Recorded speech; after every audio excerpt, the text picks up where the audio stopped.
परीक्षेच्या फेजमध्ये होते तेव्हा मी त्यांना भेटले होते आणि ती सिच्युएशन अशी होती की खाडे सरांनी जे सांगितलं शारीरिक क्षमता, तेव्हा मी MBBSचं ॲडमिशन घ्यायला JJ मेडिकल कॉलेजला गेले होते, सॉरी PJ मेडिकल कॉलेजला पुण्यामध्ये. आणि मला तेव्हा कळलं की मेडिकल नावाचाही प्रकार असतो आणि तिथे ज्यांना डोळ्यांचा प्रॉब्लेम आहे किंवा इतर काही प्रॉब्लेम्स आहेत, अशा काही क्रायटेरिया आहेत, त्यांना मेडिकल फील्ड अलाउडच नाही आहे. तर तिथं गेल्यानंतर म्हणजे मी मेरिटमध्ये येते, तिथे जाते आणि मग मला कळतंय आणि त्याच्यानंतर ओव्हर द टाईम पिरियड मला जाणवलं की शारीरिक क्षमता बघून करिअर कसं निवडावं. कारण त्यावेळेस मी थोडी खचले होते की मला इकडे जाता नाही आलं, पण आत्ता मला चांगलं वाटतं की जे होतं ते चांगल्यासाठी होतं. कारण आपण आपल्याला त्या फील्डमध्ये जाऊन समाजसेवा करायची होती, लोकांसाठी काहीतरी करायचं होतं आणि जर आपण कॅपेबल नाही होत लोकांना त्या सर्व्हिसेस देण्यासाठी, तर आपण त्या क्षेत्रासाठी नाही बनतोय. हे मला आत्ता ओव्हर द टाईम पिरियड लक्षात आलं, तर तेही खूप गरजेचं आहे. दुसरी गोष्ट मी आवर्जून सांगेल की स्पर्धा परीक्षांकडे जसं मॅडमनी पण सांगितलं की कल थोडा कमी आहे आपल्याकडच्या विद्यार्थ्यांचा आणि निकष पण थोडेसे, म्हणजे सरांनी सांगितल्याप्रमाणे आपण निकष थोडे वेगळे लावतो, पण जेव्हा आपण त्या फील्डमध्ये येतो ना, म्हणजे इथे स्पर्धा परीक्षा देणारे विद्यार्थी म्हणजे माझ्यासोबत मलाही ओळखीचे परिचित आहेत जे पण ह्या स्पर्धा परीक्षांमध्ये आले, ते चांगल्या प्रकारे सांगू शकतील. आणि मी सांगू शकते की ओव्हर द टाईम पिरियड जसं आपण ह्या स्पर्धा परीक्षेचा अभ्यास करतो आणि आपल्याला तेव्हा कळत जातं की आपल्याला काहीतरी ध्येय पाहिजे इथे येण्यासाठी. असं नाही होत की आपण काहीतरी बघितलं आहे, म्हणजे एकदम जसं सरांनी सांगितलं लाल दिवा किंवा त्यांचा ओरा जो आहे तो बघून आपण ह्या स्पर्धा परीक्षांमध्ये येतो, तेव्हा आपलं मोटिवेशन फार काळ टिकून नाही राहत. आणि असं नाही आहे की 1-2 वर्षामध्ये कंप्लीट नाही होऊ शकत ही प्रोसेस, पण कदाचित जास्त वेळही लागू शकतो. जसं मला लागला दुर्दैवाने की मी 4 ते 5 वर्ष ह्या क्षेत्रामध्ये लावले इथपर्यंत पोहोचण्यासाठी आणि मी पण अनुभवातून शिकत गेले, आधी चुका केल्या मग बऱ्याच चुकांमधून शिकले.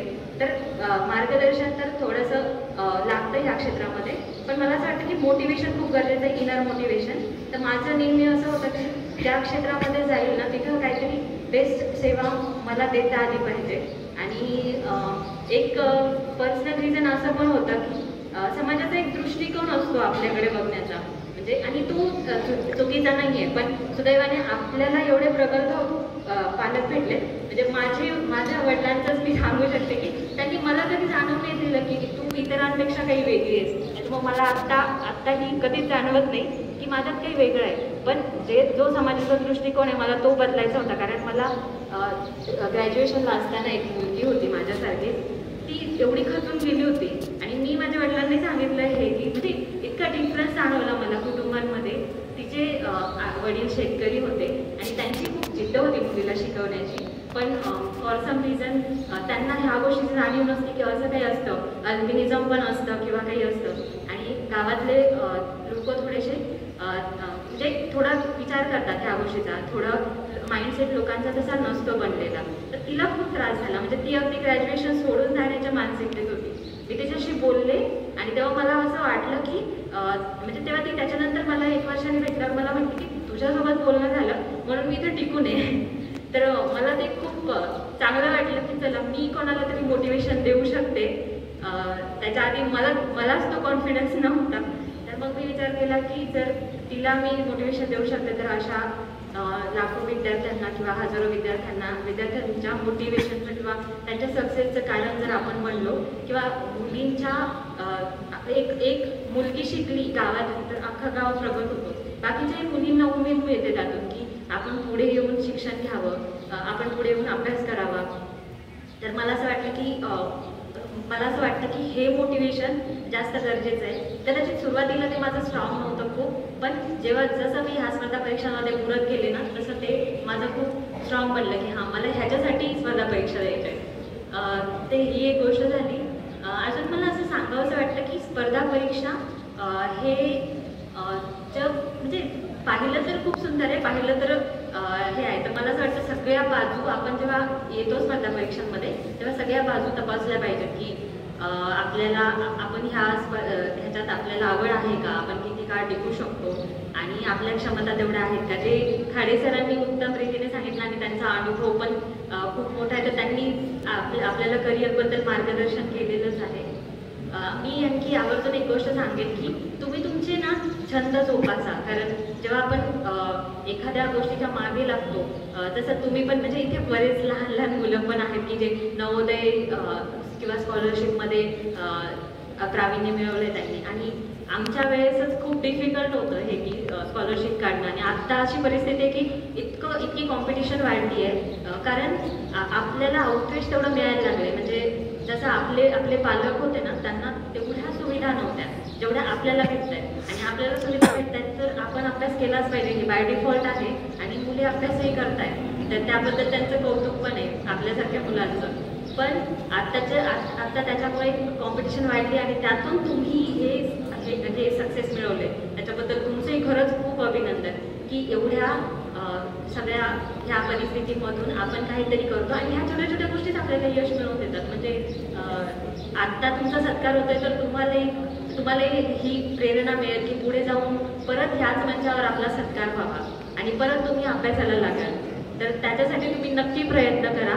हे माझं जे मुलं आता करिअरच्या उंबरठ्यावर आहेत, 10वी 12वी किंवा जे 5वी 7वीचे स्कॉलरशिप होल्डर आहेत, नवोदयचे विद्यार्थी आहेत, त्यांना सांगणार आहे आणि खूप पुस्तकं वाचा. म्हणजे आत्ताच एक दिदी वाळके, मला तिचं नाव नाही आठवलं, सॉरी, पण ती सांगितलं तिने की मी 600 पुस्तकं वाचले. तर मला खूप छान वाटते की तिने 600 पुस्तकं वाचले. आता ही गोष्ट, हे मोटिवेशन मी तिच्याकडनं घेईल की मी पुस्तकं वाचलं पाहिजे. तर मी पण एवढे पुस्तकं नाही वाचले, कदाचित ह्या स्पर्धा परीक्षांच्या मागे लागल्यामुळे आणि आधी ग्रॅज्युएशनच्या ह्याच्यामुळे. तर खूप पुस्तकं वाचा, खूप ज्ञान अर्जित करा, कारण माणसाकडे जेव्हा विद्या येते तेव्हाच त्या माणसाला पुजलं जातं. आणि आपण म्हणतो ना, जिथे विद्या असते तिथेच त्या विद्येचंच पूजन होतं, माणसाचं कधी पूजन होत नाही. त्याच्यामुळे जो माणूस जितका विद्यावान किंवा जितका ज्ञानवान असतो ना, तितकं त्याचं महत्त्व वाढतं. त्याच्यामुळे खूप खूप ज्ञान अर्जित करा, आणि खूप वेगवेगळे करिअर ऑप्शन्स आहेत. तुम्ही विचार करा कुठला करिअर ऑप्शन तुमच्यासाठी सुटेबल आहे. आता तर तुम्ही काही 5वीला आहेत, काही नवोदयला विद्यार्थी आहेत, तर त्यांनी विचार करा की मी आणखी कसा सक्सेस मिळवू शकतो. तुमचे पालक तुमच्यासाठी खरंच खूप कष्ट घेतात. म्हणजे मी माझ्या आईवडिलांच्या अनुभवावरून बघितले, म्हणजे सगळं आपलं कुटुंबच. इव्हन माझं लग्न झालं आहे, 1.5 वर्ष झाले त्या लग्नाला. लग्न झाल्यानंतरही माझं जे सासर आहे तिथले किंवा माझे पती असतील, त्यांनी मला खूप सहकार्य केलं. त्याच्यामुळे आपल्याला समजून घेणारे लोक खूप आहेत, पण आपण त्यांना रिटर्न काय देतोय हे खूप महत्त्वाचं आहे. आणि जर आपण त्यांना रिटर्न देऊ शकलो, आपण त्यांना तो आनंद देऊ शकलो ना, तर त्यासारखा दुसरा आनंद काहीच नाही. म्हणजे मी माझ्या रिझल्टच्या दिवशी माझ्या वडिलांच्या डोळ्यात जो आनंद बघितला होता, तो मी किती पण पैसे घातले तरी मी तो आनंद विकत नाही घेणार. तर ते माझ्यासाठी खूप मोठी गोष्ट आहे. आणि जाता जाता मला हे सांगायचं आहे शेवटी, विवेकानंद पतसंस्थेने आपला सत्कार समारंभ ठेवला आहे. आपल्या पंखांना एवढी भरारी मिळते त्यामुळे विवेकानंद पतसंस्थेचे खूप खूप आभार. आणि ही पतसंस्था अशीच उंची गाठो, अशीच पूर्ण महाराष्ट्रामध्ये तिचा लौकिक वाढो, आणि दरवर्षी असेच विद्यार्थी ह्या मंचावर, दरवर्षी अशाच विद्यार्थ्यांचा ह्या मंचावर मोठ्या प्रमाणात सत्कार हो. इथे जेवढे विद्यार्थी आहेत त्याच्यावरून अजून जास्त प्रमाणात जास्त संख्येने इथे विद्यार्थ्यांचा सत्कार व्हावा, हीच मी शुभेच्छा देते आणि माझे 2 शब्द संपवते. धन्यवाद. धन्यवाद अश्विनी ताई.